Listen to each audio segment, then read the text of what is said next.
Mm-hmm.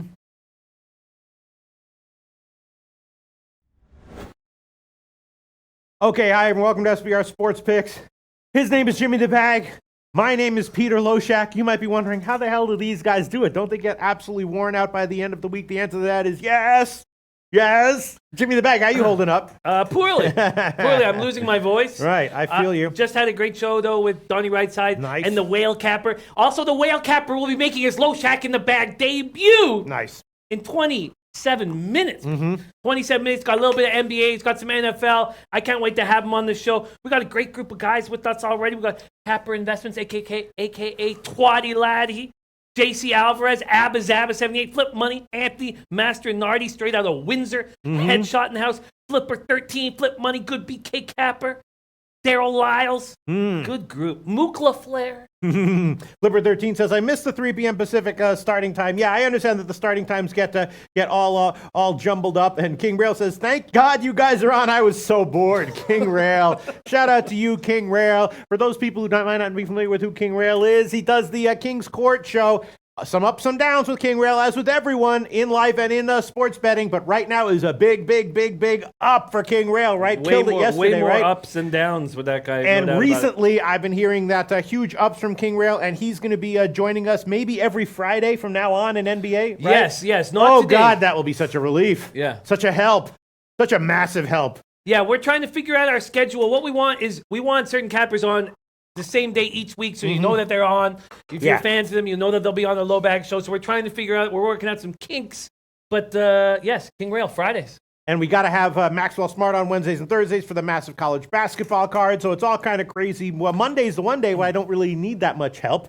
You know what I'm saying? All right. So Mark Schillen says, "Let's go, boys. Need a big night." All right. So I guess we can start by reviewing the NHL plays that we gave in the morning show. NHL continues to be, just a solid sport for myself and Jimmy the Bag. Come high tide and low tide. The one thing that I was liking in the NHL tonight, overs in Washington, Dallas. I wound up taking Washington team total over at just 3. First period over, second period over, and I also took the full game over. I bought to 5.5 minus 133 at Pinnacle. Jimmy the Bag also took Washington team total over. He also took the full game over. He took it at 6. Minus 105. Other plays that Jimmy the Bag gave, and we both took Pittsburgh, right? Jim took minus 1.5. I took -1. Winnipeg is a very impressive team, but this game reminds me of the Boston-Calgary game a little bit, right? Sort of a similar line. Boston-Calgary from last night. Of course, Calgary, always a scary team, a great team, scary team to fade in any situation, especially as an underdog. But I did it last night. I took Boston, and Mally Mal told me he'd like Boston as well in that spot, and they did cash. And I think we're seeing vaguely a similar situation here. Jimmy the Bag, of course, you know NHL better than anyone I know personally. Compare and contrast, if you will, tonight's matchup with last night's matchup, Calgary against Boston, because on the surface it looks very similar to me. Sorry, I was paying very little attention to all of that. Are you not talking about the game you have overs all over? No. Stars See, this is like when a teacher knows that a student isn't paying attention. Please compare and contrast X and Y, and the kid's like, I have no idea. I gotcha. All right, Jimmy the Bag. What I was saying. Are you paying attention now? Not really. Okay, we don't have to do this if you don't. Okay. I'm sorry. From a handicapping situation, okay, this is something that you see a lot in NHL. One thing I love about this show is we talk about handicapping theory in general, right? It's always tough to fade a team like Calgary last night, to fade a team like Winnipeg tonight, a good team, especially when they're an underdog. But I had the balls to do it last night. I took Boston. You have the balls to fade Winnipeg tonight. Is it a similar situation for you last night, fading Calgary? No, very different Very situation. different. How so? Calgary is rolling. Right. Winnipeg is not. They But they barely should got past. No, they shouldn't be. Not really. To me, I mean, we talked about the differences between Patrick Laine, superstar Laine's November to December. November is 18 goals. December is 3. Kyle Connor doesn't have a point in 9 games. He's a -6. There's no Dustin Byfuglien. So we were talking about a Flames team that's absolutely rolling. We're talking about a Jets team that shit. But the Jets were rolling very similarly, very recently. Do you not expect them to pick that up at some point, maybe even starting tonight? I mean, the Jets are not as bad as they've been recently, right? Not even close. The Jets are a good hockey team. Right. But Laine's a very streaky player. He's in a downturn right now. They don't have Big Buff at the blue line. No, I find it a very different situation. Now, I know some great cappers. Look at Cash Action Bets right there on the Jets. I know a lot of great cappers on the Jets. So, Cap and Susanna, who's an absolute monster right now. on the Jets. Really? So, I mean, I get it. You're getting a plus line. I just think this Penguins team is absolutely rolling. 7 goals from 7 different players, as healthy as they've been all year. The Jets are not playing good hockey. And they were lucky to beat the Oilers at home against a shitty Oilers team. So, no. And in fact, at 3:30 in the morning when I was seeing that Captain Susanna was on these Jets, I was like, yeah, the Jets are getting a good hockey team on a plus line. And I was like, wait a minute, what's wrong with this Jets team? That's when I took a closer look at Kyle Connor. You were up at 3:30 in the morning? I was up at 1:30, 2:30, 3:30, 4:30, 5:30, 6:30, 7:30. I haven't slept in 35 hours, Pete. Not proud of it, but... All right, so Abazaba78 says, I'm on the Penguins and Blue Jackets. Jimmy the Bag is also on the Blue Jackets. Let me refresh my memory here. Jimmy's on Columbus. He's also on Nashville against Detroit. Detroit is just a dumpster fire until they get back their defensemen, right? Jimmy the Bag is on, what else are you on? Colorado, the Avs at just plus 130, and that's it, right? Yeah, those are the plays that I'm on. I switched Columbus from a money line to a puck line. That actually hasn't been very good. I haven't had much success doing that. But yeah, I like that. Shout out to Not Flush Allen. How the hell do I get any work done when the best show on YouTube just keeps getting better and better each day? Can you believe that? There you go. Can you Not believe that? Flush What a guy. Allen. What a guy. And somebody was asking who was the guy who was on the Flyers over last night. It was Belleville's finest, Mr. Gogster. Yeah. Who's, in our chat right now. Mr. Gogster, if you wouldn't mind, yes, it was Mr. Gogster who said he expected maybe 10 goals in the Flyers game. Of course, there were 8, but 0 in the first period, and I had the first period over in that one. Mr. Gogster, if you wouldn't mind hitting us up, just in general, what you're liking on tonight's NHL card, and I will copy and paste that and read it out. We are going to discuss Mr. Gogster's opinions on the NHL card right now in the comments section. Mr. Gogster, let us know in general what you're liking on tonight's NHL card so that I can read it and think about it. Let me see. Robbie Top saying Winnipeg found the scoring touch in a 4-3 win over the Oilers on New Year's Eve. With all those goals coming at even strength, the Jets dominated the place of play against Edmonton. When I see a team doing all this damage 5-on-5, I actually see a red flag. It shouldn't be like that. Which team is doing damage 5-on-5? The Jets. Oh, right. When I'm going over this power play, still have a second-ranked power play, 28.1%. This is a good special teams battle in this Jets-Penguins game. My God, does it get better than this? Jets second in power play, 28.1%, 10th in penalty killing, 81.4%. Penguins 5th in power play, 27%, 4th in penalty killing at 83.9%. Shout out to my man Angel Romero. Mexican Soccer League begins tonight, my boys. So excited to share my plays with you all. My number 1 league capping. And did my research all week long, going all over roster moves, etc. We'll love that. Absolutely love that. Roster Thomas says... Oh, no, I made a comment that offended people again. Mikey D222444 says, carpenters, plumbers, electricians get tired not capping games. Cry me river. But yes, I didn't mean to imply that Jimmy the Bag and I are the only ones who work very hard. We do work hard, though. You throw 80 college basketball games in front of us. That's a big. But yes, Mikey D. No, I did not mean to imply. That's not the first time that people have been. I know, no, and I think that Mikey D. Mikey D is a point. Maybe I shouldn't make that joke. I just like to make that joke about how we crunch all these games as much as we can just to put the best show on that we possibly can. Melvin Batanza says Winnipeg Pittsburgh over. Simple as that. Goals scored. Isan Solfagari. Loving the totals in NHL today. My 2 favorite over 6.5 in Winnipeg, Pittsburgh. Under 5.5 in Vegas, Anaheim. Oh, that was Mr. Gogster? No, Mr. Gogster's not chimed in yet. Sure, he's typing as we speak. Oh, okay. All right, so I'm just scanning for comments here. Some people were saying that I'm looking for this comment that the Jets come out strong after skills competition. Wait, where is that comment? Let me just find that one. I want to find that comment. Yeah. Alan Action says Line A struggled since a hot November and Buffalo being out hurts, but I think the Jets money line is still the play at plus 120. And now Freddie Fortune is here. Okay, all right. Welcome back. Happy New Year. Freddie. English Premier League. Freddie. We're in the middle of the show. Yes, Freddie. Arsenal. Freddie. Sorry, buddy. We're in the middle of the show, man. Your timing shit, man. We got a show. We got a ton of games to cap. I welcome this because I can scan for comments. Go on, guys. As far as I'm concerned. Get the fuck out of here, Freddie. Fuck out of here. Okay. Very nice. Are we back? Yeah, we're back. Are we back? I still can't find that damn comment about because I'm wondering why. Not Appleco says Jets are tanking. I'm just wondering why. What are the reasons for people who are liking Winnipeg? Yeah, Melvin Baton says Winnipeg Pittsburgh over. Simple as that. Goals scored. How do you feel about that? Yep. Daryl Lyles over. Good in a. Yeah. Here you go. MMK. Jets come out big after that team skill competition event. What do you think about that? Because my sense is that the Jets are just not that bad of a team. Right? Of course, they're great hockey. They're 25-12-2. So you'd expect them to turn it around in a major way at some point in the future. I'm not saying starting tonight, but I can understand why people are. I mean, I'm just more saying that, like you're saying, that Calgary is rolling and Winnipeg is not. But you would expect Winnipeg to turn it around, much like when San Jose was not rolling earlier in the year. You expected them to turn it around, and you were right about that. Was I right? I mean, has that even happened yet in San Jose? It happened in spots. I just recall hearing your words in my head and using it successally to pick spots for San Jose. No. My point is that the Jets are a good team, and MMK says Jets come out big after that team skill competition event. How do you respond to that, Jim? That's a questionable thing. Okay, I don't think they're squeezing the stick too much. I obviously Kyle Connor, and he's an incredible offensive force. Great draft pick. I believe they got him 17th overall or something like that in that 2017 draft, 2016 draft. Ah, God. But Johnny Moses says, Line A's been on a low lately. Pittsburgh D's been on fire, but I think Jets can put up a ton of shots. Not enough to win, but enough for the over. So here we go. We have some opinions from Mr. Gogster. He says, here we go. Penguins regulation over, so he likes the over as well. Colorado puck line, he's agreeing with you. Vegas money line, interesting. New Jersey Devils money line, and Washington Dallas full game over. All right, so I'm on the overs in the Dallas game. You are as well. Maybe I should jump on this Penguins regulation overplay with you. Colorado puck line, you're loving the Colorado puck line. You want to talk about that for a second?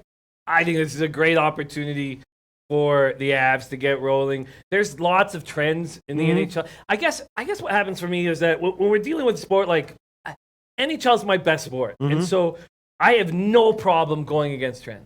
No problem at all. As you should. Balls out. Right. Going against trends.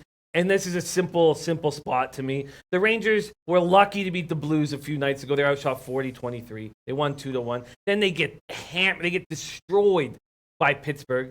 Coach takes all the blame for bringing King Henrik in after 2 tough games. He shouldn't take the blame for that. Now they got Georgiev in goal, who we've had a couple people in the chat say he's going to be a good goalie. Maybe he is, but he's not somebody I trust on the road. He's got a save percentage under 9. Here we got an Avalanche team that was down 5-1 to the Sharks, finally turned it around. We know that they're better than what they've shown. I think this is a great chance for this Avalanche team to get out of their doldrums and have a nice big win. Mr. Gokster says Colorado team total over 2 as well, in my opinion. I think I know who the Rangers are. I agree with that. Johnny Moses says, I love the Blue Jackets today. I like them too. I get concerned and anxiety when I move from a money line to a puck line. MMK says Colorado wins easy tonight. Bill Terry says, new low bagger here, been watching for weeks. Love the show, boys. Good shit. Thank you very much, Bill Terry. Thanks, Bill. Wow, Mr. Gokes are liking the Colorado team total over. It's 3.5. You're not even getting plus money. So we're liking and Odar Lira says, Penguins team total over, Pete. Yeah, I mean, it just in general, in games like that, if there's a 3.5, with a team total, and I'm liking the team total over, I'm usually looking to take, the -1 puck line and then throw in maybe, the first period over, full game over, something like that. But wow, so people are really liking the over in the Pittsburgh game, even though it's up from 6.5. Yeah, I hear that. Mark Stone said, I'm seriously thinking about dropping 500 on Jackets, but I'm nervous. It's a big boy bet, Mark, and you're getting a road team. I can understand why you'd be a little hesitant to do that, but we got a Hurricanes team that just won a back-to-back against a bad Flyers team. I could see. I like this spot. This is a rested group that has rallied together, kind of dealing with what's going on with Foligno's daughter and the surgery that she's going through right now, and Foligno being their captain, a heart and soul guy. This is the kind of thing that I think will bring this team together, and we, send out our energy and strength to the Foligno and the Jackets family, because when a team goes through this, they become closer. Definitely. They're 7-1-1 over their last 9. Let me just ask you quickly about the Penguins in Pittsburgh over. First, Brandon Marin, my man Brandon Marin says, this shows the main reason I even bet now. Literally changed my den into a man cave where I can watch y'all on the big screen. We're on the big screen. That mustache must look so good on the big screen. Shout out to you, Brandon Merritt. Really appreciate that. We try to give the best show that we possibly can. That's why we put all our friggin' time and energy into it. Thank you so much, Brandon Merritt. Those comments mean so much to us. Go ahead. Mr. Gokster agrees. He says, I'd be on the puck line rather than the 3.5 team total over. Right. So let me ask you this, Jimmy the Bag. Matt Murray's been playing great for the Penguins, and Hellebuck. I understand that this year hasn't been stellar for him, but he's a top goalie in general, right? No, he's been straight up bad. Right, look at this record. overall. So he's 17-11-1, which means, doing the math, they're 8-1-1 when he's not in net.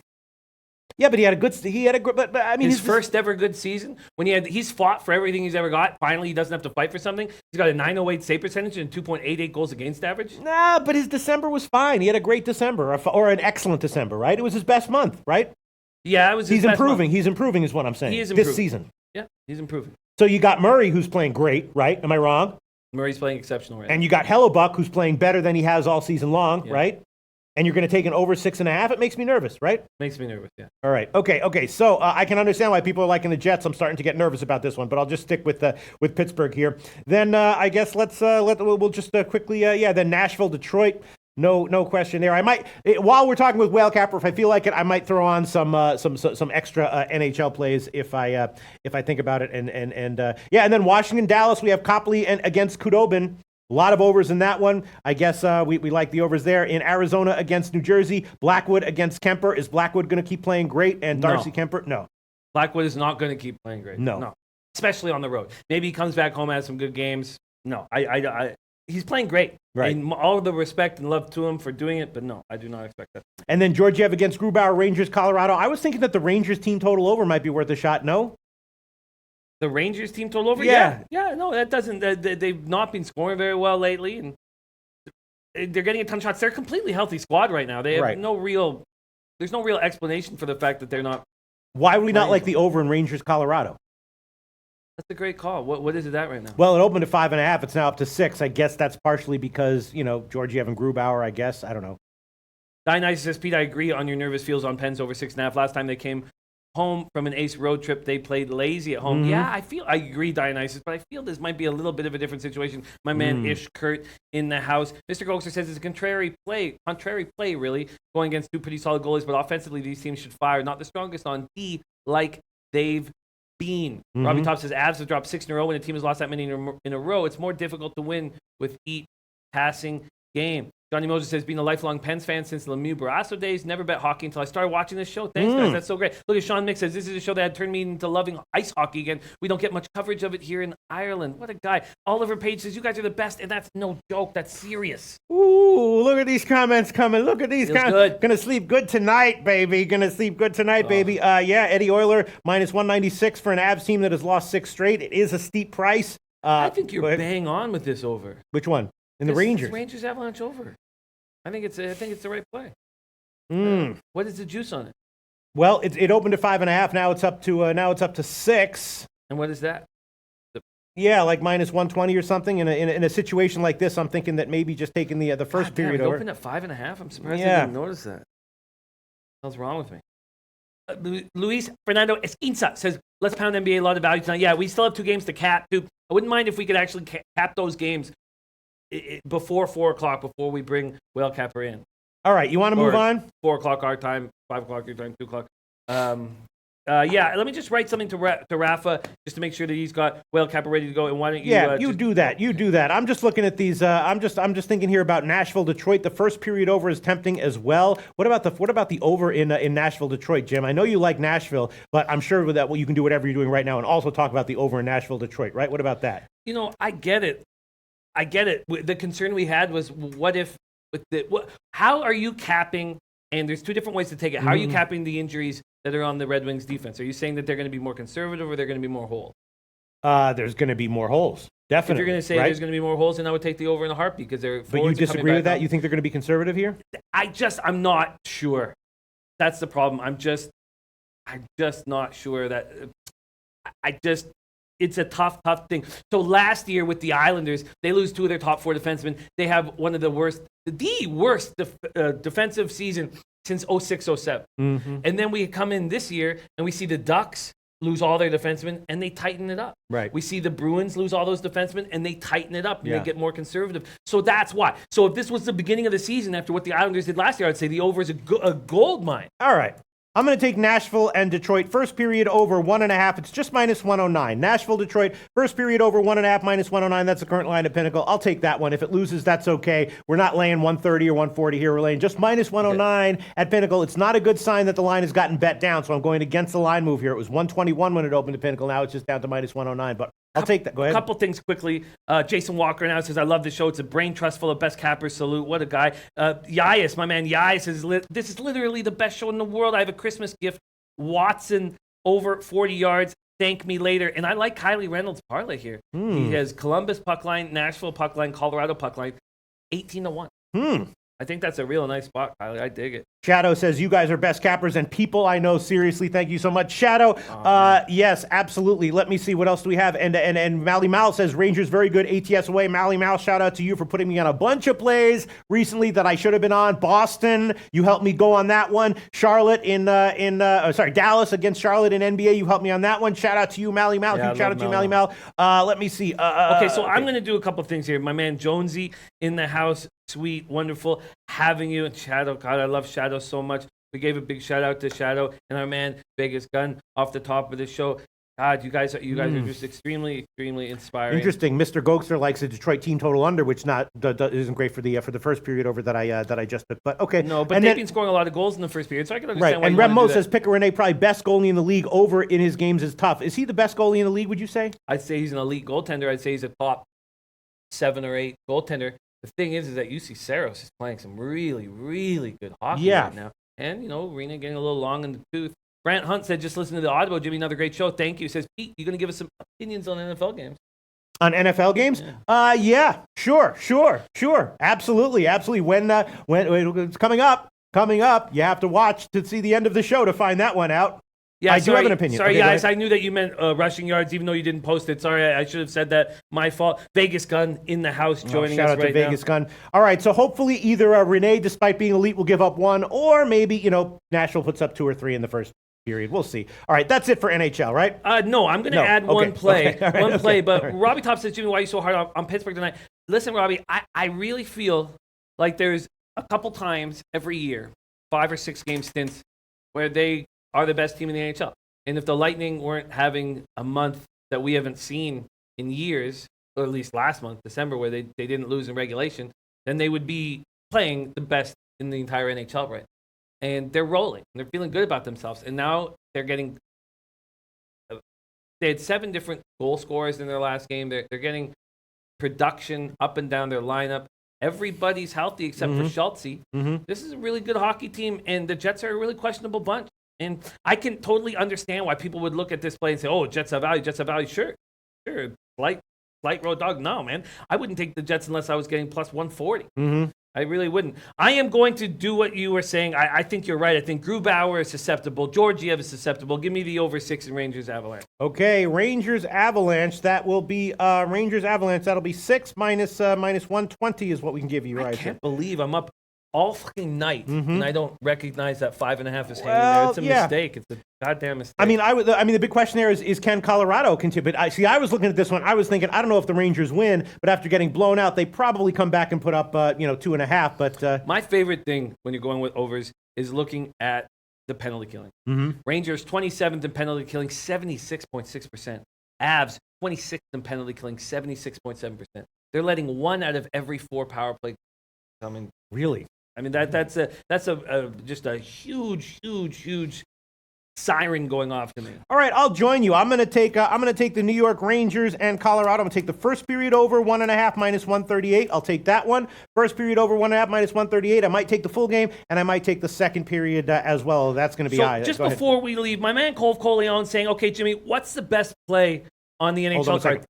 And I'm also taking New York Rangers and Colorado second period over 1.5 minus 190. I'm taking both of those. All right, go ahead. What is the best play on this NHL card? Let's both give a best play, and then let's start breaking down. And look who I see. What a treat. What a look who I vision. see. What a vision in the sunshine as always. God damn, I love a whale capper. Okay, let's just quickly give our best play in NHL right now? Will you I take mean, a look? if you're looking for something where the risk is relatively low, Washington, Dallas, second period over 1.5, minus 180. I think there's going to be scoring here. Minus 180 is not a huge line for a second period total when you're really liking the over. So I would say Washington, Dallas, second period over minus 180. Eddie Euler says it's the Columbus Blue Jackets.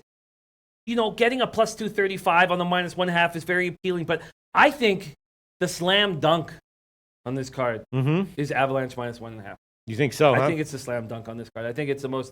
I think and he can vouch for me, and we talk almost like it's as if it's a square play. But the success I have on home favorites minus 1.5 in the NHL is the reason why I beat the NHL every year. So yeah, and Fred, my man Fred says best play Avalanche money line.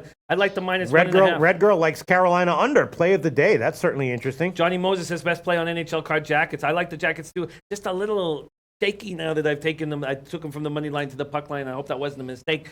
So we have two more games. So let me just give you a heads up, Whale Capper. We have two games that we didn't cap in the morning show. Knicks Lakers and Thunder Blazers. So I'd like to start there when we move on to NBA, which I think will be in seconds. We have our man Dan Kelly giving out his plays right there. Eddie Euler says Vegas Golden Knights also looking good. They are playing very good value, or they're also playing very good hockey right now. Remo says blind tail on the Avs. So, without further ado, Pete, we have a new face on the Loshak in the Bag show. Making his Loshak in the Bag debut. Will you give him the solid welcome that he deserves? Whale Capper, you're a vision, you're an inspiration to us all. You got a funny face, which is also a nice bonus, for all of my positivity, all of my positive attributes in life. Listen, I don't discount or diminish the value of just having a funny face and being able to make funny faces whenever necessary. It comes up, once in a while. It's important. Whale Capper, you got it all. I'm sure you don't have it all, but whatever you don't have, I'm not aware of it. I can't see it. You're an amazing human being. Welcome, first time ever to the Loshak in the Bag show, Whale Capper.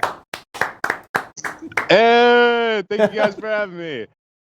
I've always been told I had a face for radio. No, you have a no. You have a face for social media. 21st century. You got a bright future ahead of you, Whale Capper. It's all about funny faces. You know what I'm saying? Growing mustaches, whatever you got to do to get views, and you got to have something else to back it up, which you certainly do, Whale Capper. All right, so we're gonna talk about NFL in a second, but let's talk about I don't know, man, NBA. I'm starting to think that with the OKC Thunder, I'm starting to automatically bet. Opposing teams' team total unders when OKC is playing. Their defense just is starting to feel like historically elite to me. I was all over the LA Lakers team total under in their last game. I also took the under in that one as well. It cashed. Now we got a Friday game against Portland, which is a little bit of a different deal. But once again, I'm thinking, why not? Why not at the very least? Portland team total under. OKC has an elite defense, right?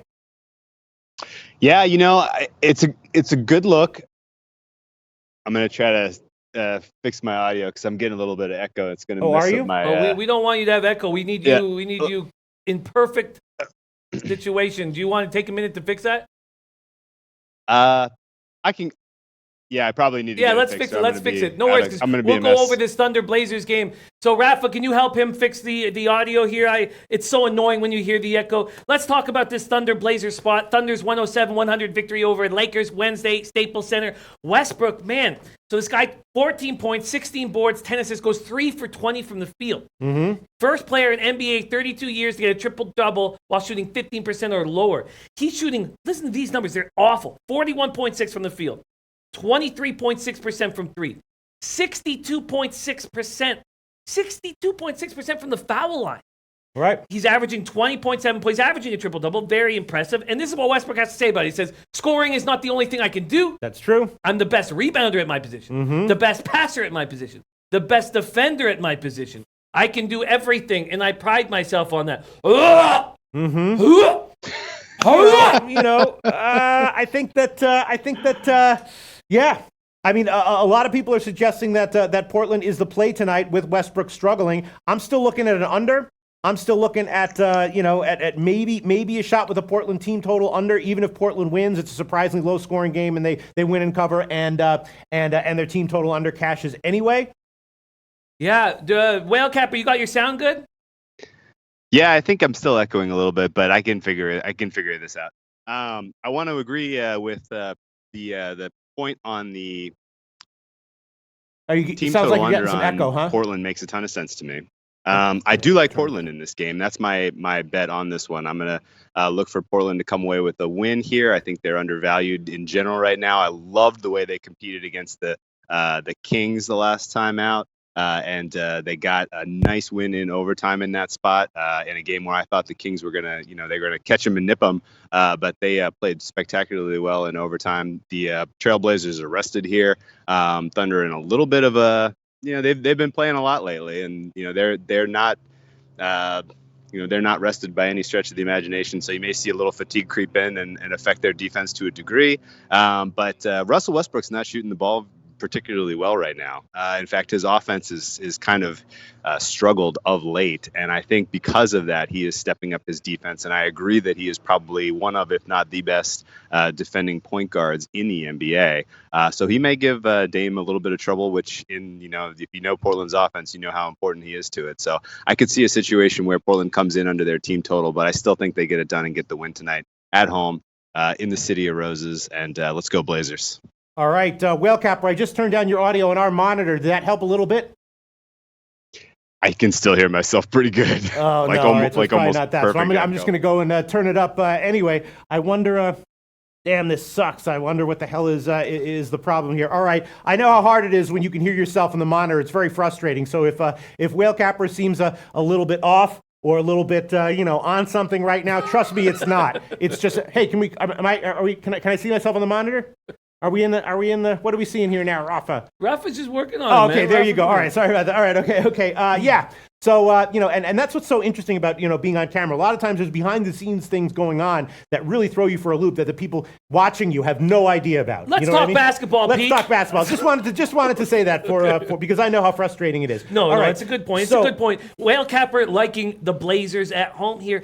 The more I'm sitting here thinking about it, that might be a good look. Dean Williams saying under 223 and a half. Mm-hmm. Maybe that's the right spot too. Very interesting. I was trying to figure out what the move was in this game. Why not get in the way of the Thunder with the way Westbrook is shooting, with the way George is having to take care of almost, a ton of the offense. I think this is okay, Whale Capper is restarting his PC 2 minutes. Okay, perfect. That's a good idea. Because I want him to be as relaxed and comfortable as possible. I think he's got a nice look here on the Blazers. What do you think, Pete? Yeah, I mean, I'm just looking at an under now, until further notice with every game when it comes to OKC. I might be making a mistake here, but I'm thinking under, first half under, full game under as well. Wow, Right? Jeremy Miller says definitely with Whale Capper. I locked Portland in earlier. Mm-hmm. Interesting. I think Whale Capper might be right here. I think that might be the spot. Yeah. But Super Cisco says under is the safest. Rakeem Reynolds saying Paul George is on a tear. Yeah, he's playing like an MVP right now. There's no doubt about it. I think, okay, let's figure out the pay scenario with a guy like Yusuf Nurkic going up against Steven Adams, right? So Nurkic coming off the best game of his career. Now, we talked about that being a possibility because when you break down a Sacramento Kings team, you only have Cauley Stein who can really defend the paint. Don't have enough guys who can defend the paint. Nurkic goes off for 24 points, 23 boards, 7 assists, 5 steals, 5 block shots, 14 of 16 free throws. This Blazers team is a completely healthy squad right now. Mm-hmm. I think Whale Capper has a real nice look here. A real nice look. Whale Capper, you're back in action. Let's see if you are not hearing your echo. Fingers crossed. Nope, still hearing it. It's still coming in. I knew it. How did I know? No, I didn't. I couldn't hear that. I couldn't hear that. I've just been in these tech situations enough. It's like whenever there's someone hearing themselves in the monitor, and then you restart something, it's like 85%. The next time they're like, no, I'm still hearing it. I'm still hearing it, which we knew that. All right, so let's just move on, right? Yeah. Whatever we can get from Whale Capper, we will be very thankful to get. Jimmy the Bag, are you going to tail this, or are you going to take? Thinking very, very seriously about it. Anthony Mastronardi says, OKC keep it close though within 5 or Portland rolls. I do think it would be a close game. Whale Capper, you're making a move on the Blazers. What are you thinking about this total? I like the under. I like all the points that were made about Russell Westbrook's defense and the fact that he could limit Dame Lillard and the offense kind of goes through Dame. I would look for Blazers by about 5 in this one. I don't think they run away with this, and OKC they are, when they are shooting well, they can absolutely keep it competitive, even if they're otherwise, if Russ is not giving them offense, which he hasn't been recently, then they could still make it a close game with some of their other offensive pieces. So I would look for an under though overall, and I think it's every team kind of has an identity when they get tired, and OKC's been playing a lot lately. They've been playing hard. They're not a very deep team. They have some depth issues. And I think all that's going to catch up to them. And so even if OKC is up at halftime or up in the third quarter, I'm still I'm going to be pretty confident in Portland coming back and closing, especially the way they showed, the way they performed in OT against the Kings the other day. All right, sounds good. Dan Kelly though likes first half OKC money line. Even. Interesting. It says wait till halftime if you want to get on the Blazers. Mm-hmm. Who Dan Kelly That's says not that. bad. Yeah. That's a very interesting look. I'm going to spend a little bit more time on this game, but I love the look. I think this is great stuff. Okay, so another game we didn't cap, and then we'll go over our plays. One play I might add, and then hear what you think. I'd love to hear what you think of those plays, and maybe if you're going to add something yourself. We never capped this Knicks-Lakers spot. Lakers coming off that game against Oklahoma City. The third loss in 4 games without James. He's not going to be around for at least 3 more games. Now they have no Kyle Kuzma. Underwent MRI on his back. So he's going to be out with a back contusion. He's just questionable at this point. We know they have no Rondo for a month, going up against a strange Knicks team. Mm-hmm. They've lost 8 straight. They're going with Cornette, which is just nuts to me, but he's playing very well with the opportunity. 18.7 points, shooting 51% from the field, 63% on threes. Now he's got a problem with Cantor, but Cantor's saying all the right things. Cantor said, the only thing I learned from in my career, you have to stay together. I guess he probably should have said one of the things I've learned in my career. But other than that, Knicks are a healthy group. I don't know exactly what to do in this spot. Cole Coleon talking about that Celtics spot. I can't wait to talk about that. My man Fred Gialli says Knicks +8. And it's an odd line movement because 8 is not available anymore. There is 7.5 or 7s, but kind of a telling line movement here that money has come in on the Knicks, dropping it from 8.5 down to 7 or 7.5. Not seeing any 8s anymore. And that line movement, tells me that maybe the Knicks are the play here, even at 7.5. Would have much rather have gotten 8 or 8.5 at the opener. You have any feel on this spot, Whale Capper? Yeah, I agree with that. Line movement might be indicative of the Kuzma not playing. Somebody knows. Whenever you see suspicious line movement and there's an important player that's questionable, the likelihood that someone behind the scenes has the inside info and made a move on that is pretty high in the NBA. This is notorious. If nothing else, that's what the NBA is known for in the handicapping world, in my opinion. But without Kuzma, and even if you have a relatively limited Kuzma, this is an under spot as far as I handicap it. If I don't know if you've noticed, but the way that the Lakers have been playing lately, when they have a lead, when they're performing well, they really slow down tempo in the second half, fourth quarter. And as I cap this one, I'm getting about 216. And when I bet it, it was at, I think, 223.5. So I had a nice edge on the under there. I think that's a little bit. I'm still going to have a little. I'm going to have a much bigger edge if we find out Kuzma's sitting. But the Lakers overall, I'm not sure where they're going to get offense from, in this game. And we've seen the Knicks kind of do a pretty telltale third quarter no-show.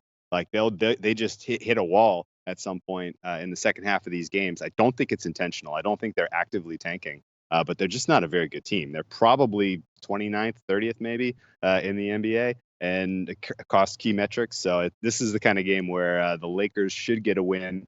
Wouldn't lay 7.5 points with them by any stretch of the imagination with the current roster here. But the under is I have a little bit bigger edge on the under in this one. Well, I've heard enough. I'm going to make an official play here. LA Lakers team total under 115.5 minus 110. That's the current line at Heritage. Pinnacle has 115 minus 105.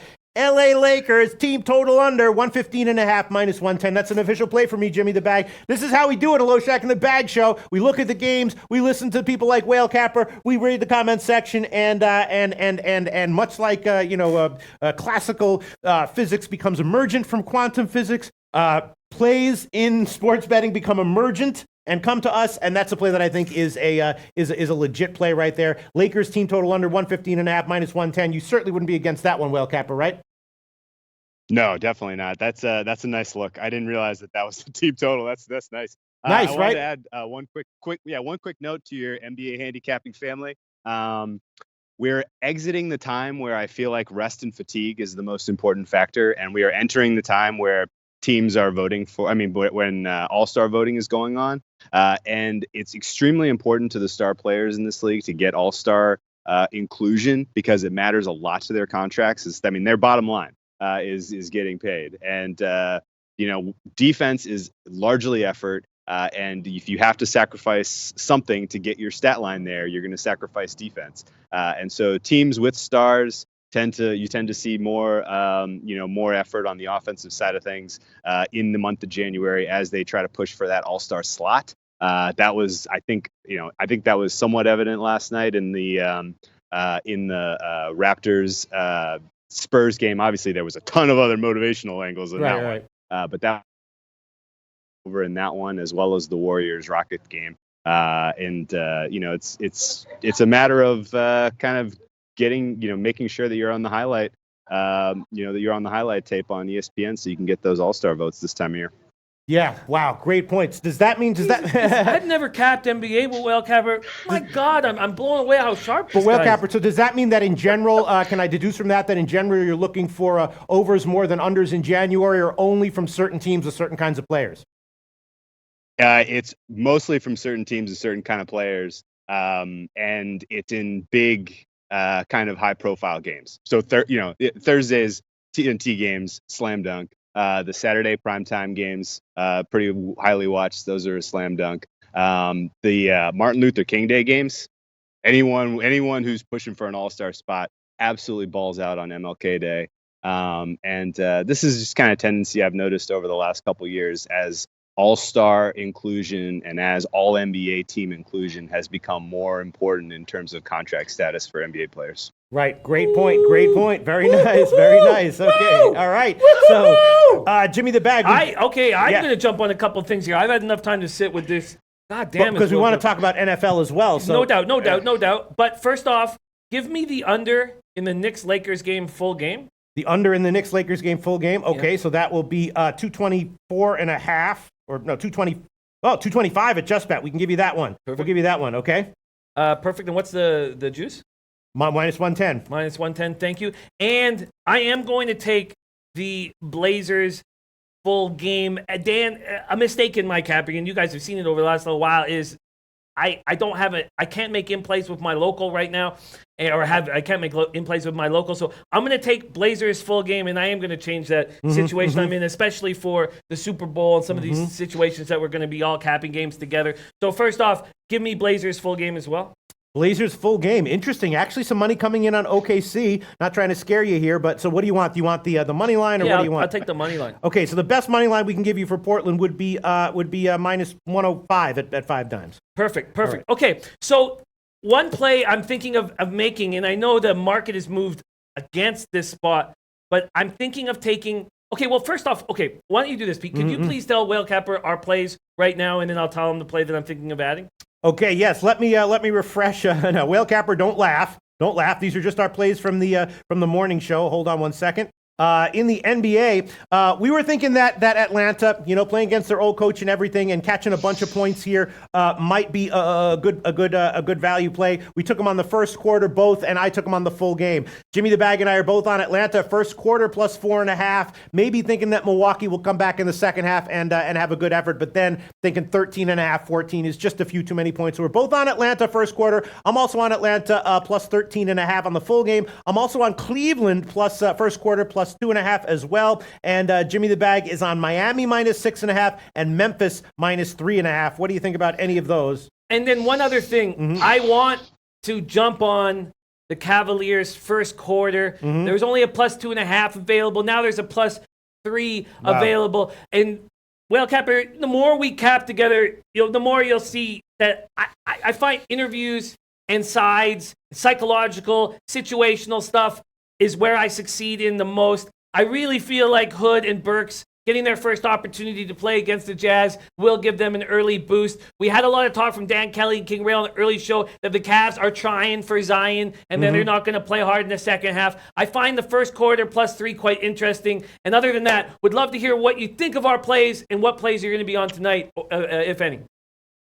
So I'm opposite you on for the full game on the Bucks. I think the Hawks are exhausted right now, and they're a relatively thin team. And when they're tired, I mean, they've been on just a ridiculous stretch here. The Bucks are rested; they're at home. I think a little bit comes into play with Giannis needs to kind of show out a little bit to reinsert himself into the MVP, first team All NBA talk. With the attention kind of tuning up on NBA post Christmas, and so I think the Bucks here just put a beat down on the Hawks. Now, if you're looking at a first quarter or first half for the Hawks, that's not crazy. Right. I think your points about playing their ex coach is well taken. I feel like so it's not a bad angle. And in general, when teams are, a rested team is hosting a tired team, you tend to see the tired team sort of collapses in the third and fourth quarter as their legs kind of give away. So it's that's doesn't really contradict my angle on that game. So I wouldn't try to talk you down from that. So you're saying we might see one of these classic 37-13 third quarters in favor of Milwaukee, which you do sometimes see. You don't. Not only have you seen that with Milwaukee a lot, you've seen that with the Hawks a ton. Man, the Hawks will absolutely just disappear for a third or fourth quarter at times, and it's been bizarre. I really can't explain it. Like it's when it's like a contagion goes around the team where they all can't shoot at the same time. But they keep pushing the pace anyway, and so it just buries them. And anyway, the other one I had a note on was I was considering a play on Washington. With Otto Porter back, that's a totally different team. They're much stronger defensively. Miami has some issues offensively, just in their DNA. And so if you have Porter out there disrupting them a little bit on defense, I think it might be tough for them to cover that big of a number. But I'm not going to take any action on that one. Other than that, I like the Celtics to cover tonight against the Mavericks. I'm going to lay the points there. I think the Celtics defend the perimeter extremely well, and that's really all the Mavericks have going on right now is some of their three-point shooting games. So Celtics can kind of lock down a one-dimensional team defensively. That'll give them an opportunity to put a comfortable win on the board against the Mavs. So I'm laying the points with the Bucks. I'm laying the points with the Celtics. The Clippers, they have a nice matchup against the Suns. I really don't understand why the Suns are sort of perceived as a sharp play nowadays. They try occasionally. Some of their younger players are getting better. They're developing a little bit of chemistry. But this Clippers team, these are the games that they absolutely need to put away comfortably in order if they're going to compete for a playoff spot. And I like some of the individual matchups that they have. Would expect some of their shooters to get loose around the perimeter on this one. So I'm going to lay the points on the road with the Clippers. I was thinking about. Other than that, we already talked about it. I didn't mean to cut you off, but I was thinking about an over in that Clippers game as well. Maybe, Clippers team total over, maybe Clippers first half team total over, maybe Clippers first half minus the points as well. How do you feel about any of that? I like all those. Those are nice looks. It's a good spot for the Clippers. Right. They are the more rested team. They are the deeper team, and they need this one to keep pace with some of the other horses that are coming on strong right now in the West. Yeah, the Clippers team total is 119.5, which is very high, but that could be eclipsed. I was thinking about the Clippers minus the points, maybe the Clippers first half team total over. That could be a nice play. Jimmy the Bag, anything else you want to ask Whale Capper here? He hammered exactly what I wanted to hear with the Clippers game. It's very strange to me that there'd be the same line that the Clippers are getting that a Sixers team was getting on the second half of a back-to-back. It doesn't make sense. And when a line doesn't make sense in NBA, I usually get burnt. Yeah, right. And I get instilled with fear. Odar Lira, our man from Venezuela, liking the Clippers Suns over. Jason Bernard leaning Suns. I find this. I'm watching Whale Capper talk, and I'm just enamored. He's just doing incredible stuff. It's Finally, we should have been having him on for a long time. Hopefully, he can join us more often. The Maverick Celtics spot, we talked All right. quite a yeah. I'm going to take the Clippers first half -1.5, -115, and I might add them full game as well. Clippers first half -1.5, -115. Go ahead, Jim. Well, when we're talking about this Maverick Celtics spot, I just have a little concern about the way Doncic and Dennis Smith Jr. are looking right now in the backcourt. This is a completely healthy Mavericks team for the first time in a long time. We're dealing with Marcus Morris's neck injury. We're dealing with, as we know, the scratched retina from Kyrie. We're at now Robert Williams questionable with a groin injury. We're already without Baines. So now you're going to have a lot of Ojali. We're going to have a lot of Daniel Theis. We're going to have Rozier, whom I love. But at some point, when we talk about what this lineup is going to be like, I get nervous. I was absolutely impressed with Doncic and Dennis Smith last game. Let's look at what they did combined. 36 points combined for, 11 assists. And then Doncic got 10 rebounds by himself. I think that what we're seeing out of Doncic and Dennis Smith Jr.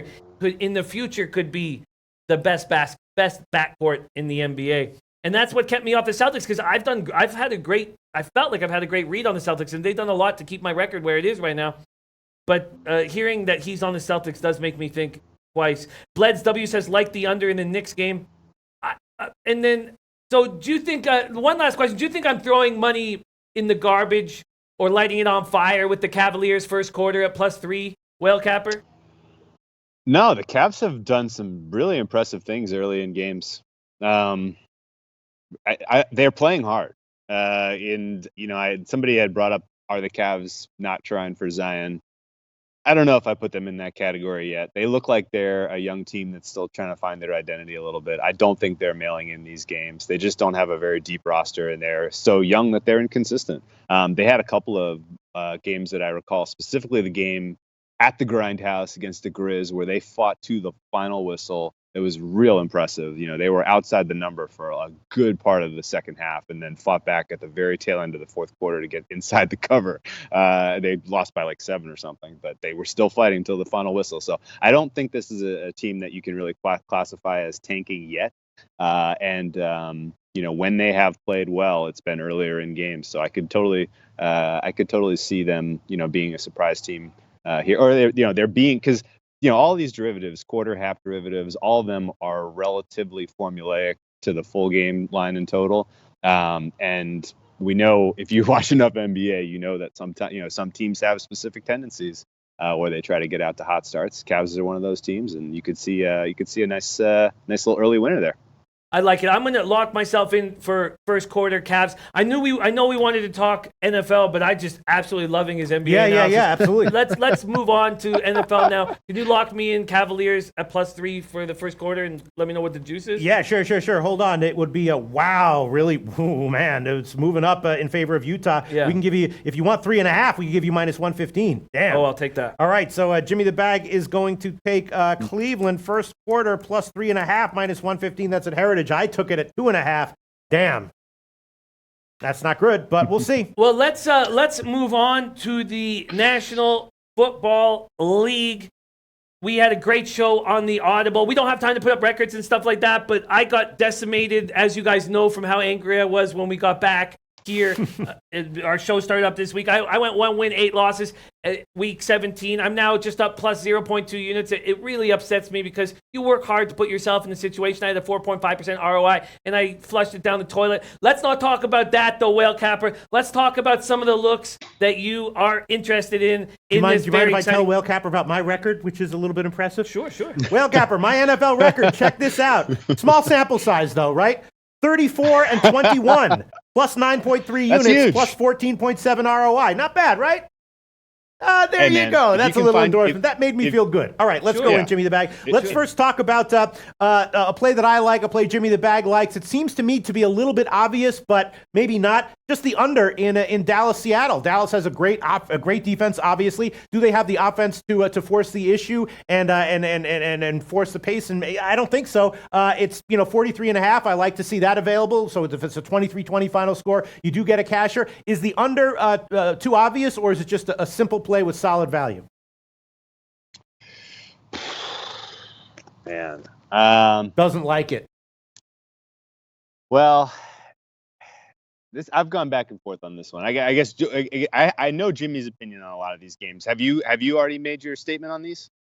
Yeah, I like Have you Houston at the current valuation, and I'm liking the under in Dallas, Seattle, but I'm thinking to myself, maybe this is just too obvious of a play, and I'm not seeing, because I don't like the fact that the total did get bet up from opening. That's a very, very ominous sign to me, and especially. Okay. Here we go. We never talk about this with Jimmy, and I was looking for a fresh angle here. That was why I was delayed. Sorry about that. So we never really talk about markets so much on the audible. We're almost always kind of focusing on matchups and trying to tease out value on specific situational spots.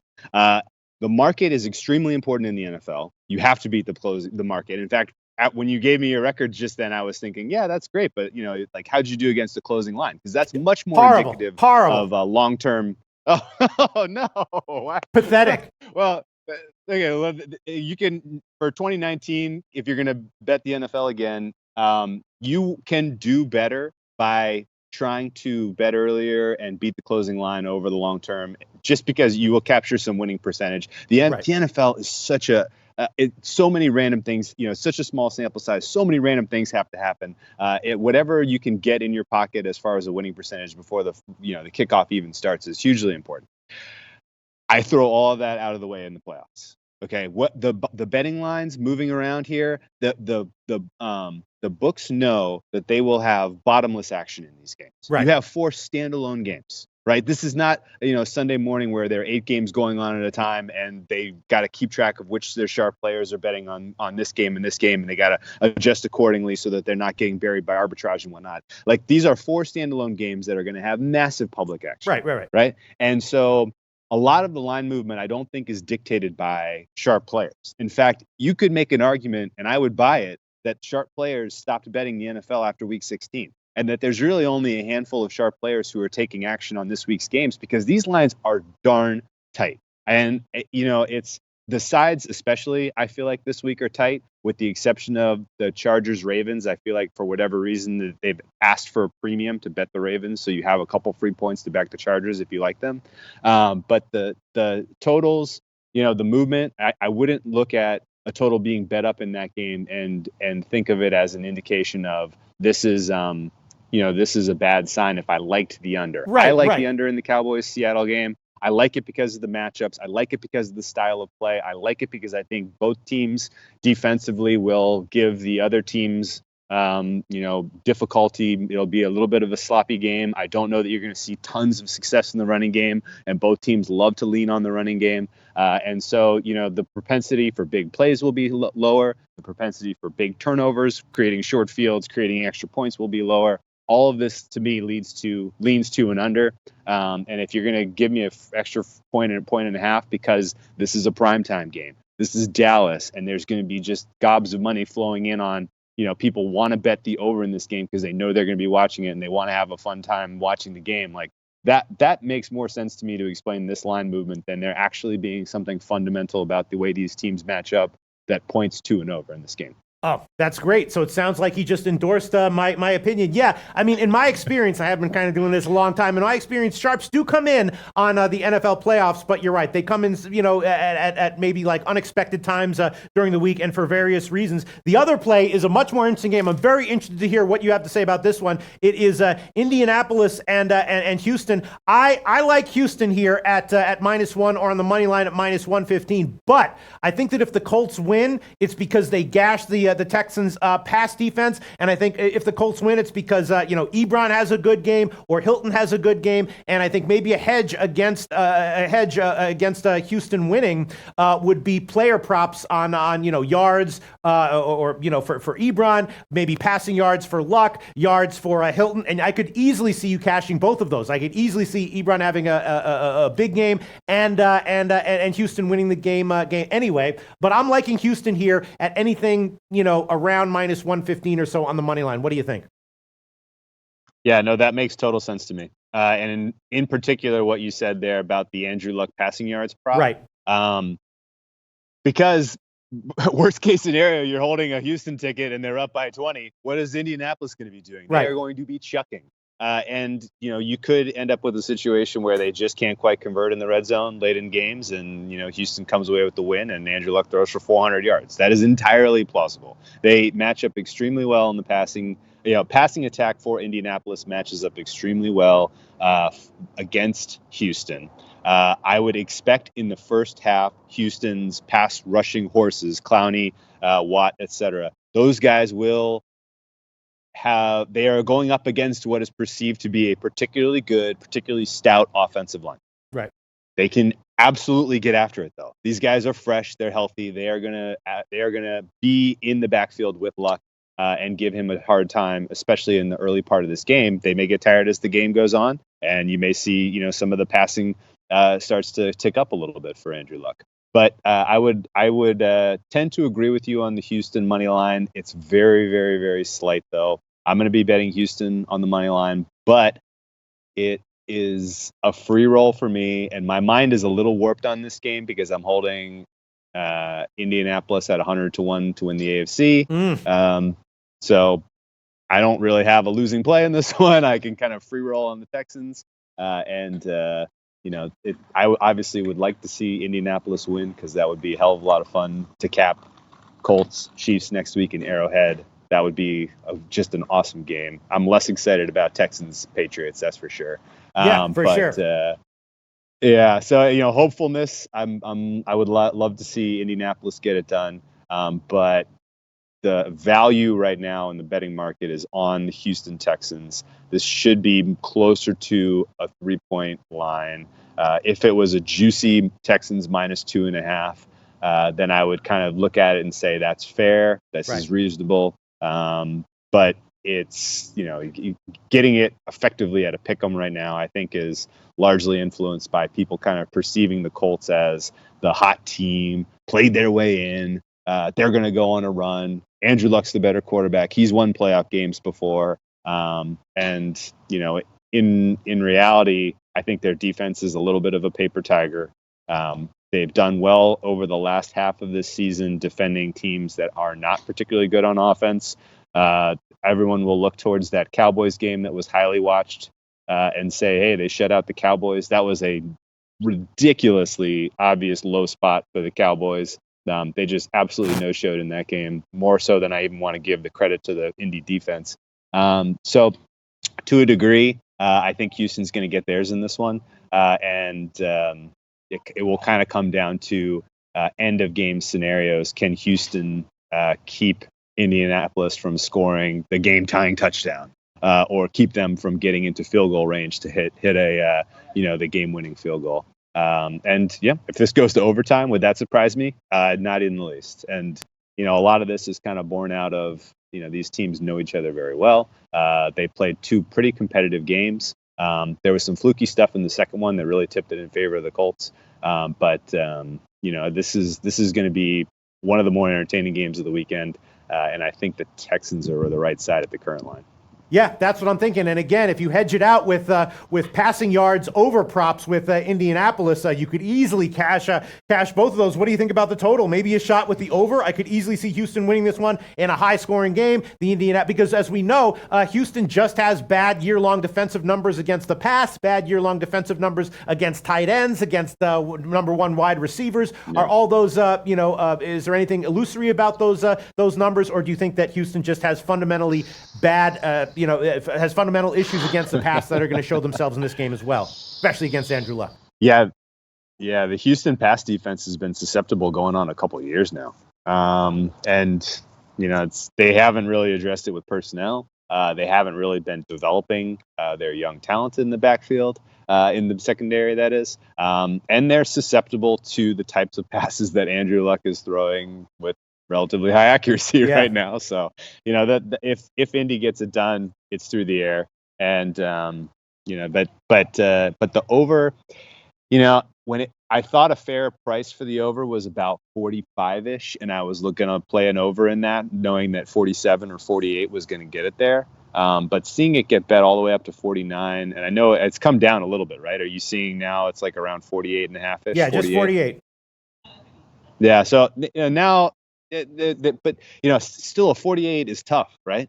I mean, 48 basically means you need 51 points. Right. I don't think you're going to get a weird scoring here where there's missed extra points because, we're not dealing with weather. These kickers are both relatively experienced and competent. I think you're talking about, if this is a 24-23 game, would that surprise me? Not at all. But at 48, you basically need 51. You need 27-24 to get this home. That's a tough ask. Yeah. No, I'm leaning over for sure. If the first half is low scoring, I'll probably be looking at a second half over. Those are the games for Saturday. Jimmy the Bag, I don't know, do we have to wrap the show up? Do you want to talk about the Sunday games? What do you think? You know me, I don't want to wrap the show up. No one's asking us to end. We're supposed to end in an hour. No, don't even ask. Don't even, right, because when you ask, the answer is no. Yeah. If you don't ask, they can't give you an answer. A little trick to life there. All right, I know Jimmy the Bag's favorite play of the entire card is the Chargers team total over about 19.5 or 20. What do you think about that, Whale Capper? Yeah, we're rowing the boat in the same direction on that one. We're looking for the Chargers to be much more competent on offense than the first time we saw these teams. The first matchup was a telltale low spot, bad spot, no low motivation spot for the Chargers, coming off of that highly motivated moment where they come back and get the game tying touchdown at the end against the Chiefs, and then convert the 2-point conversion to put themselves back in the race for the AFC West. The likelihood that they were going to turn around and then come out low on a low spot when the Ravens are playing for their playoff lives was it was a perfect storm for in favor of the Ravens. I would flip things entirely on this one. Now you have a perfect storm in favor of the Chargers, in my opinion. You have a Chargers team that is getting healthier, that has weapons at every level and in every aspect of an offensive approach. They're going to be out there to challenge a Ravens defense that's good but not great. We saw the Ravens could not necessarily clamp down on the Browns, put that game away on Sunday. I think that was a little bit of foretelling a little bit how Chargers are going to be able to move the ball and score against this Ravens team. And to top it all off, you got Lamar Jackson, who's a rookie quarterback, never played in a playoff game in his life, hasn't even played a full season of football to this point. The chances that he is a little bit sloppy with the ball, we've seen him be sloppy in past games, gives the Chargers a short field, gives them a defensive score. All of this seems entirely in play, and a Chargers team total over makes a ton of sense to me. All right, and here's a stat from Kobe Valentine in the wild card round. I know this is small sample size, but these it's not necessarily a predictive stat, but definitely an interesting descriptive stat. NFL wild card began in 1978. Home favorites of less than 3 points are 5-12 ATS and 8-9 straight up. So that's very interesting. There is still Whoa. There are still three. I'm sorry. Go ahead. I said, whoa! I didn't realize it was that bad. Jeez. You're being sarcastic? I know it's just 17 games. No, I'm not.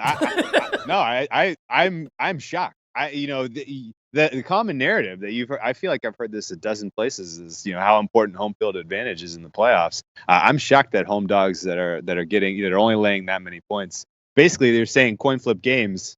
The home team's only covering 5-12. You said that's not 5-12 ATS. Jeez, that's surprising. Yeah. Thank you very much, Kobe Valentine, for hitting us up with that one. All right, and then Chad Costanza says make it 6-12. Pete, he is expecting Baltimore to cover here, and then Philly, Chicago.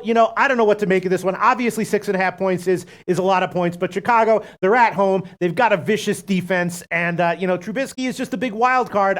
This is a game that I'm probably going to stay off because if Trubisky is okay, then Chicago is not a team I'd want to bet against. But if he's making passes off his back foot and all that stuff, then I would not want to be laying this many points in a wild card game. I don't care how great Chicago's defense is. As of right now, that's going to be a pass for me, Whale Capper. Yeah, I'm looking for Bears to dominate this one from whistle to whistle.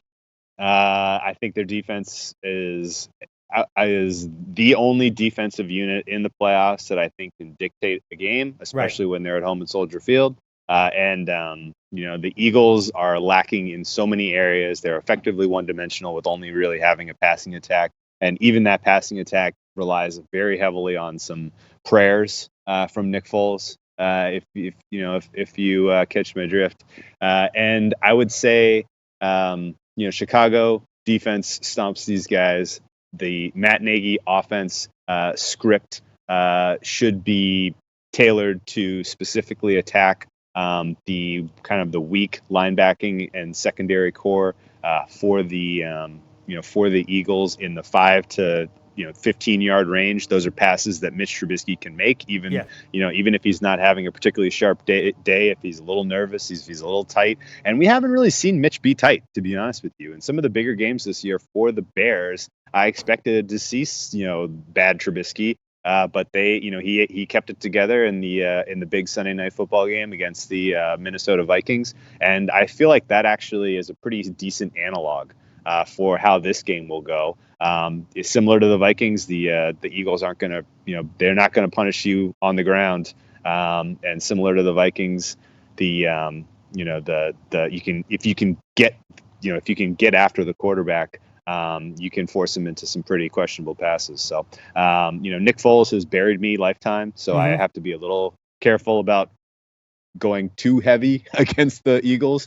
But I think the Bears are legitimate contenders in the NFC, and I think they have a statement game this week that they are to be contended with.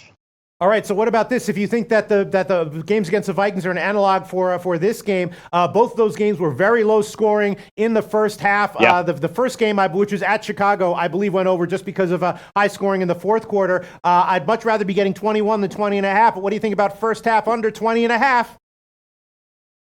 Yeah, the number's a little too low to get involved just because of the flukiness that can happen sometimes early in playoff games. You can have pick six, and I mean, shoot, Bears are the kind of team that they are a ball hockey unit. They could easily force a short field or score themselves. And so when you shorten the game that way, I think it gets a little tough. And 20, especially with the number that low.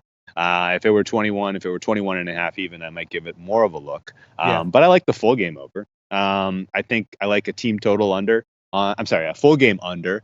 And I like a team total under on the Eagles. I see this landing in the 24-13 range. And that Vikings game that we brought up that was in primetime, the first matchup in Soldier Field, that did go over, and the Vikings did stay inside 7. But that was kind of born out of some pretty fluky stuff that happened at the end of that fourth quarter. Some of it was ref assisted. Right. I think in a little bit.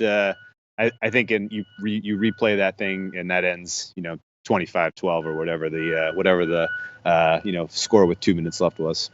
Yeah, I would be agreeing with you. I'd be thinking about the under here, the first half under, and the Philly under. And some places will let you buy a half point or buy points on halftime totals. So you could buy up to 21. You'd be paying a nice price for it, but I'm not saying I recommend that. But I'm just saying it's an option. As of right now, my leans would be Chicago. The Philly team total under, first half under, and full game under as well.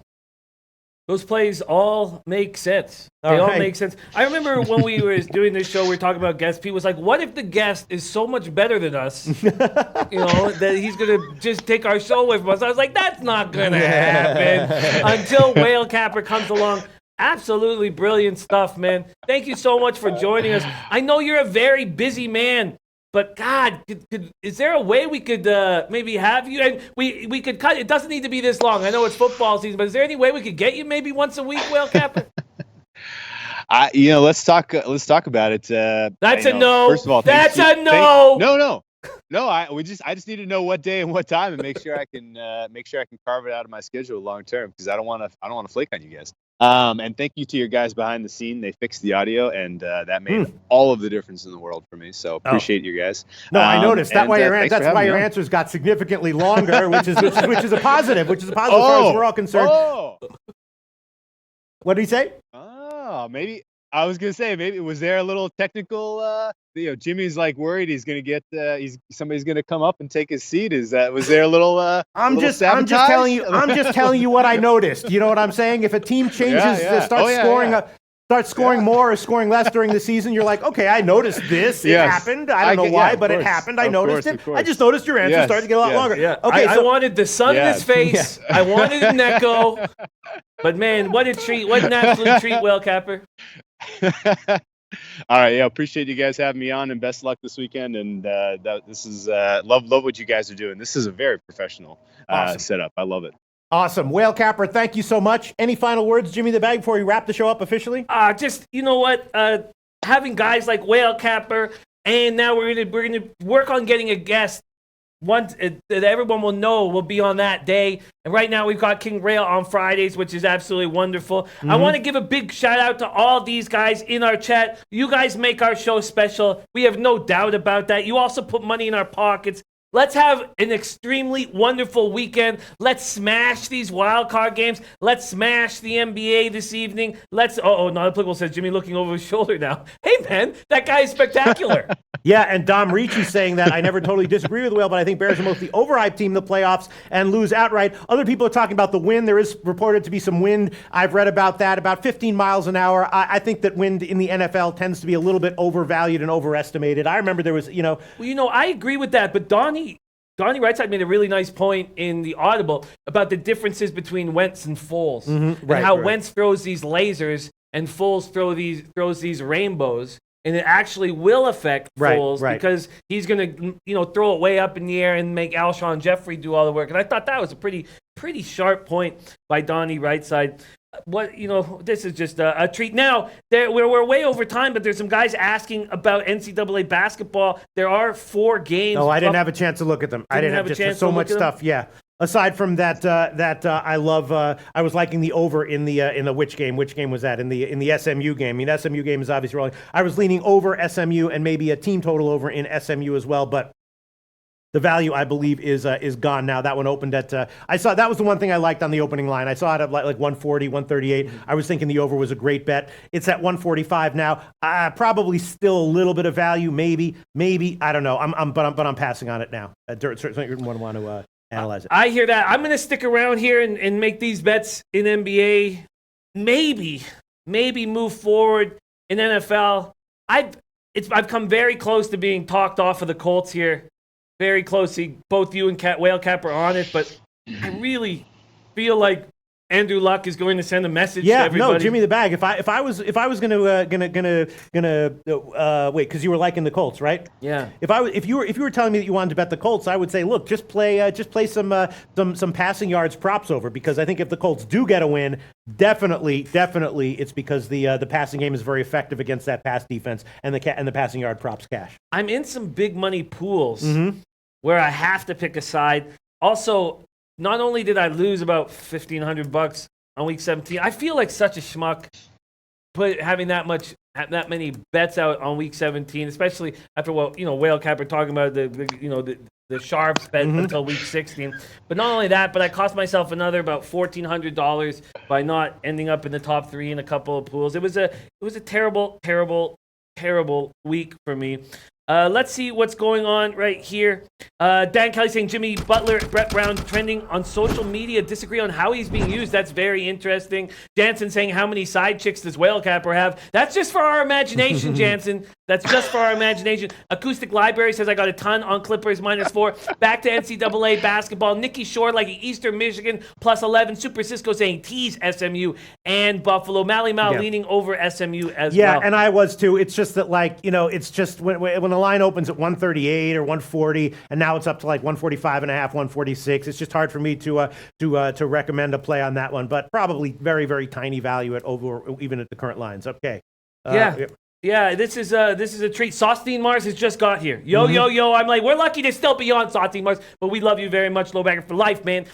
I'm ready to send in my NBA plays and start drinking heavily. All right, that's it, and let's wrap it up. Colby Valentine with a birthday pick to anyone whose birthday it might actually be. Ball State +5.5 and money line. Happy, go ahead. Do you remember when Freddie Fortune tried to roll in here? Yeah. About 45 minutes ago, we kicked him out. Maybe we should let him. Really? Come in. Yeah. Okay, come on in, Freddie Fortune, if you'd like. Come Freddie on in. Fortune, he strolled in earlier. Whale Capper's thinking, what the hell am I part of right Freddie now? Fortune's plays of tomorrow. Not a bad record. Oh, the record's not even up there. Oh, now it's. Oh, Jesus. Oh, God. Oh, he's picking up his book.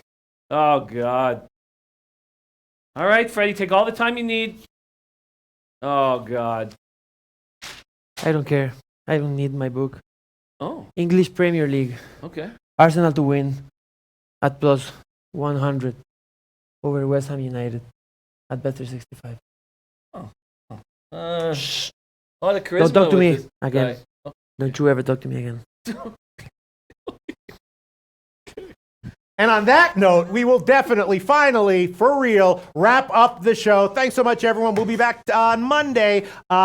11 o'clock a.m. Eastern time. Absolutely. And shout out to Whale Capper for joining us. What an incredible capper. You guys have a great weekend. Let's get that cash.